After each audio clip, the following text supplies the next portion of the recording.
Hello students, मागच्या 2 व्हिडिओमध्ये आपण बघितलं की पत्रमुद्रा म्हणजे काय आणि पत्रमुद्रेचे विविध प्रकार कोणते आहेत. आजच्या व्हिडिओमध्ये आपण बघूया की पत्रमुद्रा निर्गमनाची कोणती तत्वे आहेत आणि त्याच्या पद्धती काय आहेत.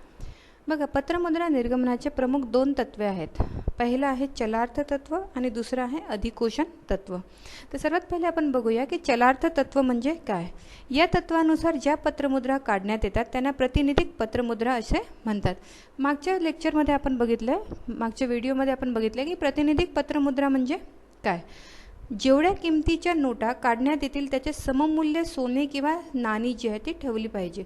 जितकीही मुद्रा सरकार निर्गमित करते, बाजारात आणते, त्या किमतीचं सेम प्रपोर्शनमध्ये सोनं किंवा चांदीचा साठा जो आहे त्या अधिकोषामध्ये ठेवला जातो, रिझर्व्ह बँकेमध्ये ठेवला जातो. त्याला म्हणतात प्रातिनिधिक पत्रमुद्रा. समजा 1 कोटी रुपयाच्या नोटा जर निर्गमित करायची असेल, पत्रमुद्रा निर्गमित करायची असेल, तर त्यासाठी 1 कोटी रुपयाचे सुवर्ण किंवा चांदीचे किंवा इतर नाण्यांचा साठा जो आहे तो मध्यवर्ती बँकेकडे असला पाहिजे. या तत्वानुसार काढलेल्या नोटांवर जनतेचा पूर्ण विश्वास असतो, कारण या नोटा प्रातिनिधिक असतात. म्हणजे स्वतःच्या किमती इतक्या सुवर्णाचे ते काय करतात, प्रतिनिधित्व करतात. यामुळे या नोटा कधीच अपरिवर्त्य होऊ शकत नाही. म्हणजे बाहेर या अपरिवर्त्य म्हणजे की त्याचं कधीही परिवर्तन होणार नाही, असं होऊ शकत नाही. व आवश्यकतेपेक्षा जास्त पत्रमुद्रा ज्या आहेत त्या निर्गमित पण करता येत नाही. परंतु या प्रणालीला लवचिकता राहत नाही. सममूल्य सोने असल्याशिवाय पत्रमुद्रेच्या पुरवठ्यात वाढ करता येत नाही किंवा त्या नवीन निर्गमित करता येत नाही. त्यामुळे हे तत्व जे आहे ते अव्यवहार्य तत्व समजलं जातं. दुसरं तत्व आहे अधिकोषण तत्व. या तत्वानुसार काढलेल्या पत्रमुद्रांकरिता सममूल्य धातूचा साठा ठेवण्याची आवश्यकता नसते. म्हणजेच जे आपण मागे जे पत्रमुद्रेचे प्रकार बघितले त्याच्यामध्ये पण काही प्रकारामध्ये असं होतं की सममूल्य धातू ठेवण्याची गरज राहत नाही. तर या प्रकारात काय केलं जातं की काही भाग सुवर्णाच्या रूपात तर काही भाग कर्जरोख्यांच्या रूपात ठेवायचा असतो. सरकारी कर्जरोखे, विदेशी चलन या रूपात ठेवायचा असतो. परंतु सुवर्णाचा कोश एवढा असला पाहिजे की पत्रमुद्राच्या परिवर्तनात अडथळा येणार नाही. अधिकोषण तत्वानुसार पत्रमुद्रा निर्गमित करण्याच्या अनेक पद्धती अस्तित्वात आहे. त्यापैकी काही पद्धती, ज्या प्रमुख पद्धती ज्या ते पुढील प्रमाणे दिलेल्या आहेत. आता अधिकोषण तत्वाच्या नुसार याचे 4 पद्धती दिलेल्या आहेत. निश्चित विश्वासाश्रित पद्धती, महत्तम विश्वासाश्रित पद्धती, अनुपातिक कोश पद्धती आणि न्यूनतम कोश पद्धती. तर सर्वात पहिले आपण बघूया निश्चित विश्वासाश्रित पद्धती म्हणजे काय. बघा, एका निश्चित मर्यादेपर्यंत धात्विक निधी न ठेवता पत्रमुद्रा निर्गमनाचा अधिकार केंद्रीय अधिकोषाला असतो. या निश्चित मर्यादेनंतर पत्रमुद्रा काढवायची असल्यास मग मात्र पूर्ण किमतीचा धात्विक निधी ठेवावा लागतो. या पत्रमुद्रांच्या मागे धात्विक आधार नसतो. या पत्रमुद्रांच्या किमती इतके कर्जरोखे ठेवावे लागते. या पत्रमुद्रांचा आधार जनतेच्या सरकारवरील विश्वास हाच असतो. म्हणून या पद्धतीला निश्चित आश्वासाश्रित पद्धती असे म्हणतात. बघा, या पद्धतीमध्ये काय असतं की एक निश्चित मर्यादेपर्यंत कोणतेही धातू, म्हणजे ते सुवर्ण धातू किंवा चांदी किंवा इतर नाणे याचा कोश न ठेवता मुद्रा जे ते निर्गमित करता येते. याचा अधिकार कोणाला दिलेला आहे? अधिकार दिलेला आहे केंद्रीय अधिकोषाला. हा अधिकार कोण देतं? सरकार देते. या पद्धतीमध्ये काय केलं जातं की एक लिमिटपर्यंत, एक मर्यादित निश्चित मर्यादेपर्यंत कोणताही धातू कोश न बाळगता, न जमा करता त्या किमतीच्या पत्रमुद्रा ज्या त्या निर्गमित करता येतात. एका निश्चित मर्यादेनंतर जे नवीन पत्रमुद्रा निर्गमित करावे लागेल तेव्हा त्या पत्रमुद्रेची पूर्ण किमतीचा धातू जो आहे तो अधिकोषामध्ये ठेवावा लागतो. म्हणजे या पत्रमुद्रेच्या मागे धात्विक आधार नसतो, तर या पत्रमुद्रांच्या किमतीचा आधार कोण असतो? कर्जरोखे असतो. या प्रणालीचा विकास इंग्लंडमध्ये झाला आणि भारतात पत्रमुद्रा निर्गमनाच्या या पद्धतीचा स्वीकार सन 1961 मध्ये करण्यात आला. भारतात तेव्हा सन 1961 मध्ये भारतात एकूण 14 कोटीच्या पत्रमुद्रा होत्या. त्यापैकी निश्चित मर्यादा 4 कोटीची होती। याचा अर्थ की पहिल्या 4 कोटीच्या पत्रमुद्रा निर्गमित करण्यासाठी कोणताही धात्विक आधार न घेता त्या निर्गमित केल्या गेल्या आणि त्यानंतर जे 10 कोटी नवीन पत्रमुद्रा निर्गमित करण्यात आली तर त्याच्यासाठी 100% जे आहे ते धात्विक आधार ठेवला गेला। म्हणजे एका पर्टिक्युलर लिमिटपर्यंत कोणताही धात्विक आधार म्हणजे कोणत्याही सोन्याचा किंवा चांदीचा कोश न बाळगता पत्रमुद्रा जी आहे ती निर्गमित करता येते। पण त्या लिमिटनंतर, त्या मर्यादेनंतर तुम्ही जी काही नवीन पत्रमुद्रा सरकार जी आहे निर्गमित करते त्याच्यासाठी 100% जो आहे तो सुवर्ण साठा जो आहे तो ठेवला जातो। ही पद्धती जी आहे ती सर्वात पहिले कुठे विकसित झाली? इंग्लंडमध्ये, आणि भारतामध्ये 1961 मध्ये याचा प्रयोग किंवा उपयोग जे आहे तो करण्यात आला। आता आपण बघूया की याचे फायदे आणि तोटे काय आहेत। तर सर्वात पहिला फायदा काय दिलेला आहे की जनतेचा विश्वास। या पद्धतीत सुरक्षितता असल्यामुळे जनतेच्या या पद्धतीवर विश्वास असतो। या पद्धतीनुसार धात्विक आधार नसणाऱ्या पत्रमुद्रांची संख्या निश्चित असते किंवा मर्यादित असते आणि त्यानंतर ज्या काही पत्रमुद्रा निर्गमित केल्या जातील त्याला धात्विक आधार दिलेला असतो। त्यामुळे काय होतं की धात्विक आधार नसणाऱ्या पत्रमुद्रांची संख्या थोडी असल्यामुळे पत्रमुद्रा अपरिवर्तनीय होण्याचा धोका नसतो। तसेच चलनातील सर्व पत्रमुद्रा एकदम परिवर्तन करण्याची मागणी होत नसल्यामुळे ही पद्धती जी आहे ती सुरक्षित मानली जाते। दुसरा फायदा दिलेला आहे की चलन विस्ताराची भीती नसते। बघा, एका निश्चित मर्यादेपर्यंत जे आहे ते पत्रमुद्रा धात्विक आधार न घेता निर्गमित करण्यात येते आणि त्यानंतर प्रत्येक मुद्रेच्या निर्गमनासाठी 100% धात्विक आधार ठेवला जातो। त्यामुळे खूप जास्त पत्रमुद्रा निर्गमित होईल याची भीती राहत नाही आणि त्यामुळे मुद्रेची किंमत, त्याची व्हॅल्यू कमी होणार नाही ही भीती राहत नाही। या पद्धतीत चलनाला विस्तार होण्याची शक्यता जी आहे ती फार कमी असते। तिसरे दिलेले आहे की अविकसित देशांना उपयुक्त। बघा, अविकसित देश जे आहेत ते गरीब असतात, त्यांच्याजवळ मौल्यवान धातूचा फारसा साठा नसतो किंवा पुरवठा पण फार लिमिटेड असतो। त्यांना आर्थिक विकास करताना पत्रमुद्राचे निर्गमन मोठ्या प्रमाणात करावे लागते। अशा वेळी ही प्रणाली त्यांच्यासाठी जी आहे ती फार उपयुक्त ठरते। आता आपण बघूया की याचे तोटे काय आहेत। तर सर्वात पहिले काय म्हटलं आहे की लवचिकतेचा अभाव। लवचिकतेचा अभाव म्हणजे ज्या वेळेस सरकारला पैशाची गरज असेल ते आपल्या मनाने, आपल्या इच्छेनुसार नवीन पत्रमुद्रा निर्गमित करू शकत नाही, कारण की एका विशिष्ट मर्यादेनंतर जी काही पत्रमुद्रा निर्गमित करायची आहे त्याच्यासाठी 100% सोने किंवा चांदीचा साठा असणे फार गरजेचे आहे। तर त्यामुळे मानलं जातं की ही पद्धती जी आहे ती लवचिक नाही आहे असं मानलं जातं किंवा याच्यामध्ये लवचिकतेचा अभाव आहे असं मानलं जातं।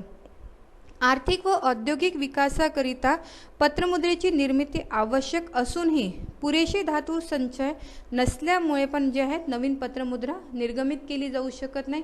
हा पण एक लवचिकतेचा अभाव म्हणून मानलं जातं। दुसरा आहे की खर्चिक पद्धती। एका विशिष्ट मर्यादेनंतर धात्विक संचती पूर्णशाने ठेवावी लागत असल्यामुळे, म्हणजे एका विशिष्ट मर्यादेनंतर जितकेही नवीन पत्रमुद्रा निर्गमित करायचे त्याच्यासाठी संपूर्ण 100% सुवर्ण किंवा चांदीचा साठा ठेवला असल्यामुळे ही पद्धती जी आहे ती खर्चिक मानली जाते। आर्थिक विकास किंवा युद्धाच्या खर्चाच्या वेळेस पत्रमुद्राची आवश्यकता असते आणि त्यावेळेस जास्तीत जास्त पत्रमुद्रा काढण्याकरिता सुवर्णाची आवश्यकता असते। याकरिता विदेशामधून सुवर्ण आयात करणं किंवा दुसऱ्याकडून सुवर्णाची मदत घेणं हे फार कठीण होऊन जातं आणि त्यावेळेस अशा प्रकारची पत्रमुद्रा जी आहे ती निर्गमित केली जाऊ शकत नाही, म्हणून याला खर्चिक पद्धती असं मानलं जातं। आणि तसंच त्या गरीब देशाला पण ही परवडणारी नसते, कारण की गरीब देशांकडे सोन्याचा किंवा चांदीचा इतका कोश राहणे जरुरी नाही। त्यानंतर नेक्स्ट दिलेलं आहे की गुंतागुंतीची पद्धत। ही पद्धत अत्यंत गुंतागुंतीची आहे की कोणत्या मर्यादेपर्यंत बिना धात्विक आधाराने मुद्रा निर्गमित केली जाईल, त्याच्यानंतर किती धात्विक आधाराने मुद्रा कोणत्या मर्यादेपर्यंत निर्गमित केली जाईल ही फार गुंतागुंतीची पद्धत आहे आणि सामान्य जनतेला ही समजण्यासाठी फार कठीण आहे. सर्वात शेवटचं आहे की मौल्यवान धातू जे याच्यात गुंतून पडतो, सुवर्णकोश किंवा चांदीचा कोश बाळगावा लागत असल्यामुळे या धातूंचा अजून देशाच्या विकासासाठी जो आहे तो उपयोग केला जाऊ शकत नाही. दुसरी पद्धती म्हणजे महत्तम विश्वासाश्रित पद्धती. या पद्धतीत देशातील पत्रमुद्रांची महत्तम मात्रा किती असावी हे सरकारी कायद्याने निश्चित करते. सरकार जे आहे ते विशिष्ट कायद्याच्या अंतर्गत आपल्या देशामध्ये पत्रमुद्रा निर्गमित करण्याची महत्तम लिमिट जी आहे ती महत्तम लिमिट किंवा महत्तम मात्रा किती असावी हे निश्चित करते. या मर्यादेच्या वर एकही पत्रमुद्रा सरकारला कोणत्याही परिस्थितीत काढता येत नाही. या पद्धतीत सुद्धा एका निश्चित मर्यादेपर्यंत धात्विक आधार न ठेवता पत्रमुद्रा काढता येतात व त्यानंतर पूर्ण धात्विक आधार ठेवावा लागतो. या पद्धतीत पूर्ण धात्विक आधार ठेवूनही एक महत्तम मर्यादेच्या वर पत्रमुद्रा निर्गमित करता येत नाही.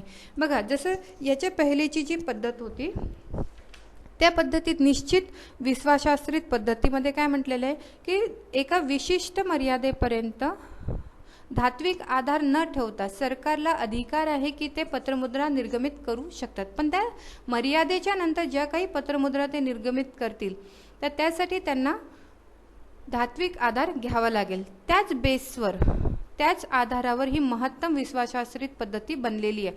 यात सुद्धा एका निश्चित मर्यादेपर्यंत धात्विक आधार न ठेवता पत्रमुद्रा निर्गमित करता येतात आणि त्यानंतर ज्या काही पत्रमुद्रा निर्गमित केल्या जातील त्यासाठी धात्विक आधार ठेवावा लागेल. पण या पद्धतीमध्ये एक ड्रॉबॅक हा आहे की याच्यामध्ये एक लिमिट दिलेली आहे, एक मर्यादा दिलेली आहे की या मर्यादेपेक्षा जास्त कोणतीही पत्रमुद्रा जी आहे ती निर्गमित केली जाऊ शकत नाही. यात ही जी महत्तम मात्रा जी आहे पत्रमुद्रा निर्गमित करण्याची महत्तम मात्रा जी आहे हे कशावर निर्धारित असतं? हे सरकारी कायद्यानुसार निश्चित केलं जातं. ही पद्धती 1870 ते 1998च्या दरम्यान फ्रान्समध्ये अस्तित्वात होती. या पद्धतीचे फायदे आणि तोटे बघूया आपण. फायद्यामध्ये सर्वात पहिले म्हटलं आहे की मौल्यवान धातूचा अन्य कार्यासाठी उपयोग. बघा, या पद्धतीमध्ये पण निर्गमित करण्यात आलेल्या सर्वच पत्रमुद्रांच्या मागे धात्विक आधार ठेवावा लागत नसल्यामुळे मौल्यवान धातूचा अन्य कार्यासाठी किंवा देशाच्या भविष्यासाठी, उज्ज्वल भविष्यासाठी पण त्याचा उपयोग केला जाऊ शकतो. दुसरं आहे की ही पद्धत जी आहे ती काटकसरीची पद्धत मानली जाते. तिसऱ्या ज्यात म्हटलेलं आहे की मूल्यस्तरात स्थिरता.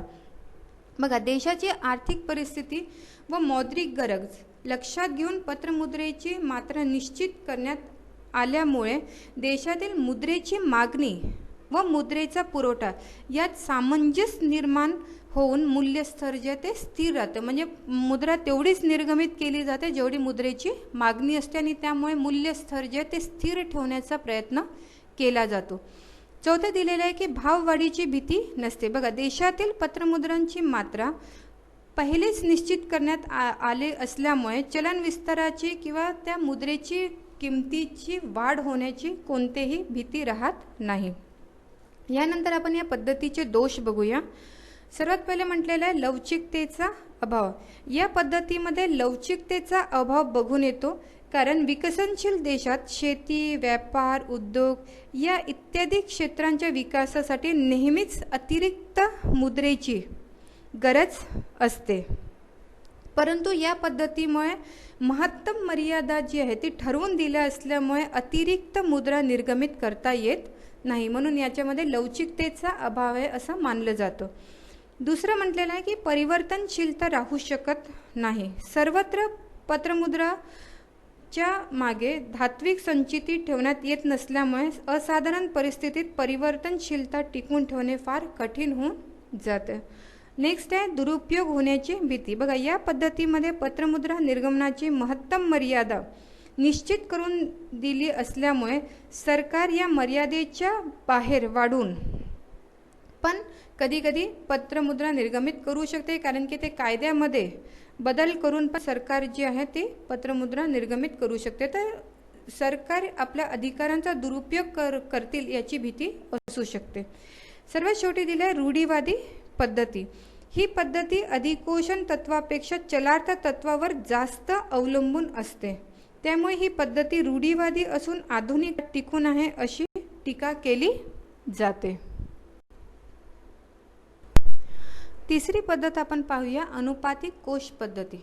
बघा, अनुपातिक कोश पद्धतीत धातूचा आधार न देता निर्गमित करण्यात येणाऱ्या पत्रमुद्रांची संख्या निश्चित असते.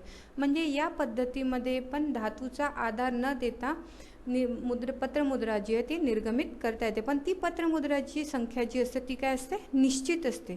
ज्या काही पत्रमुद्रा निर्गमित करावयाच्या आहेत त्यांचा एक विशिष्ट अनुपातात धात्विक निधी ठेवायचा असतो. जी काही नवीन पत्रमुद्रा निर्गमित करायची आहे तर त्यासाठी एका विशिष्ट अनुपातात, एका विशिष्ट प्रपोर्शनमध्ये सोने किंवा चांदीचा साठा जो आहे तो अधिकोशामध्ये जमा करावा लागतो. निर्गमित करण्यात आलेल्या पत्रमुद्राच्या सममूल्य धात्विक निधी ठेवण्याच्या या पद्धतीत आवश्यकता नसते. बघा, या पद्धतीमध्ये जितक्या पत्रमुद्रा निर्गमित करायच्या आहेत तेवढ्या किमतीचा सोन्याचा किंवा चांदीचा साठा अधिकोशामध्ये जमा करणे गरजेचं नाही आहे. एका प्रपोर्शनमध्ये, अनुपातामध्ये धात्विक निधी जे आहे ते कोशामध्ये ठेवावी लागते. तरी पण पत्रमुद्राच्या एका विशिष्ट प्रमाणात धात्विक निधी ठेवावी लागत असल्यामुळे सर्व नोटांना धात्विक आधार असतो. बघा, निर्गमित पत्रमुद्राचा किती अनुपात धात्विक निधीत असावा ही गोष्ट कायद्याने निश्चित केलेली असते. याचे एक चांगलं उदाहरण बघूया आपण की समजा भारतात ही पद्धती अंमलात आली आणि एकूण त्यांना 100 करोड रुपये जे आहे, 100 कोटीच्या नवीन पत्रमुद्रा ज्या आहेत त्या निर्गमित करायच्या आहेत. तर या एकूण पत्रमुद्रेचे 40% धातू संचय बाळगला जाईल आणि बाकीचे 60% जे आहे ते कर्ज रोखे ठेवले जातील. तर ही जी पद्धती आहे याच्यामध्ये एका विशिष्ट अनुपातामध्ये धात्विक आणि कर्ज रोखेचं प्रपोर्शन जे अनुमान जे आहे ते ठरवलं जातं. या पद्धतीमध्ये पत्रमुद्रा जी आहे त्याचा पूर्ण धात्विक आधार असतो.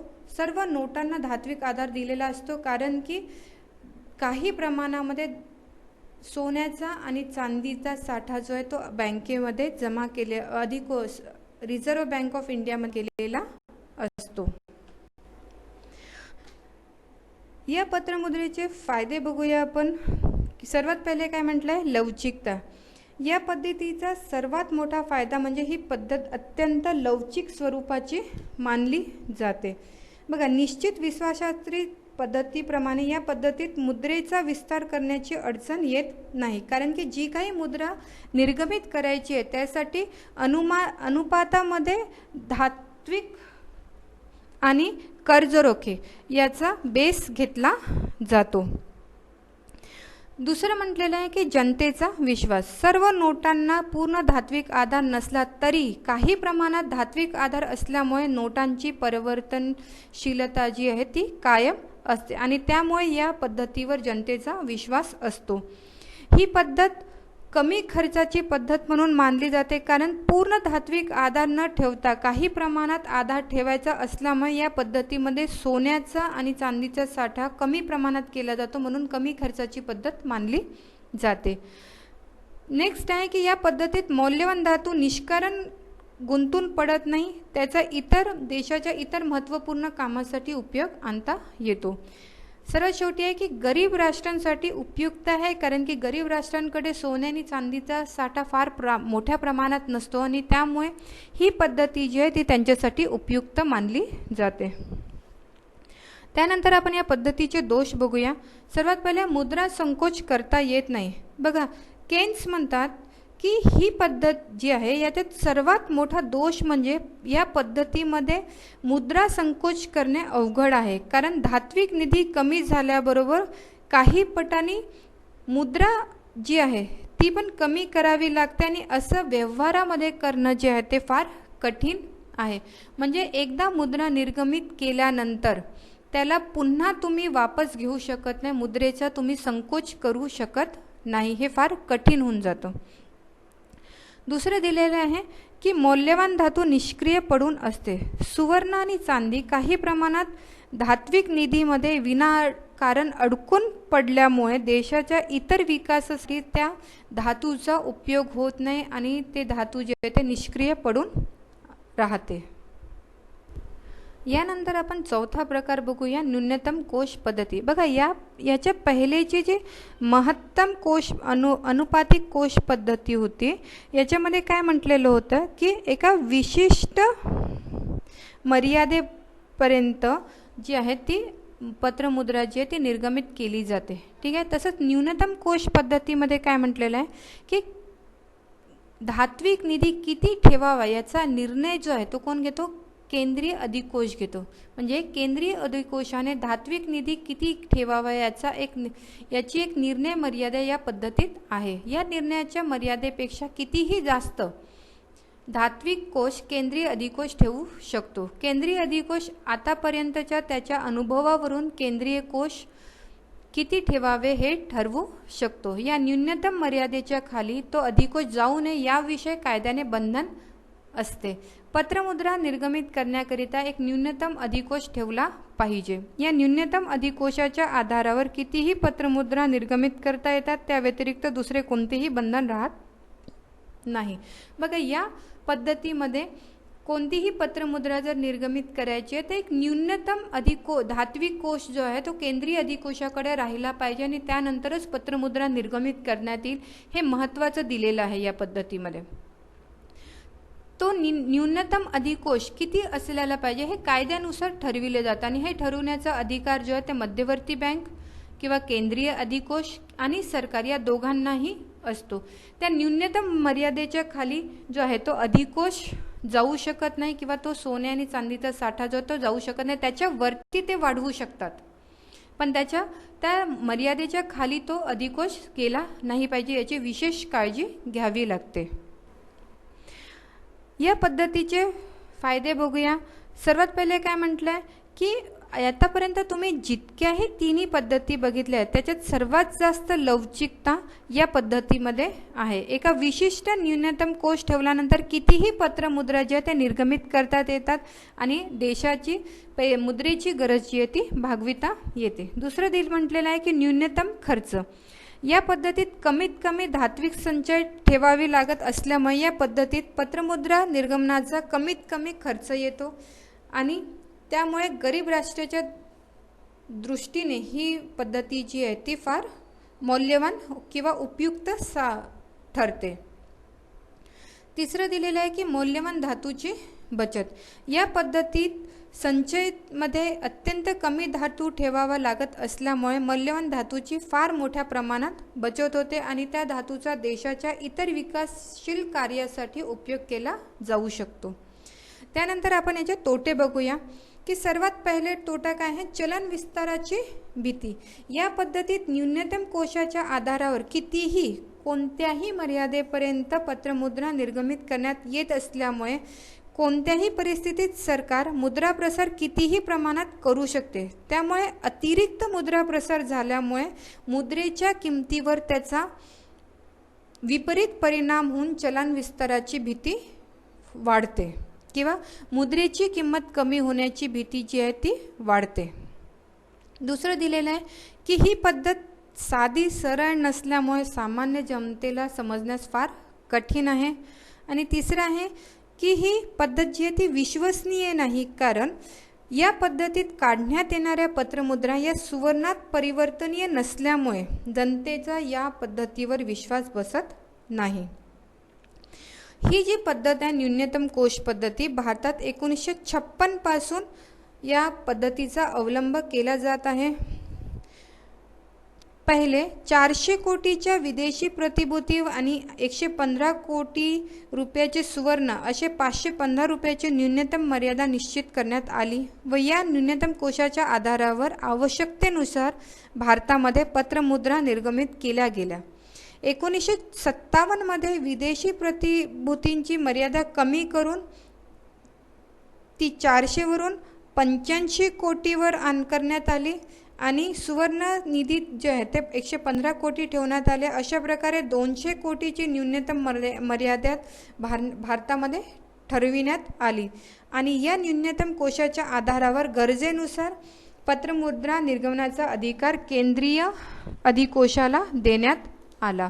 तर भारतामध्ये सध्या जी पद्धती उपयोगात आणली जाते ती पद्धती आहे न्यूनतम कोश पद्धती आणि जगामध्ये पुष्कळशा देशामध्ये न्यूनतम कोश पद्धतीचाच उपयोग केला जातो. थँक्यू.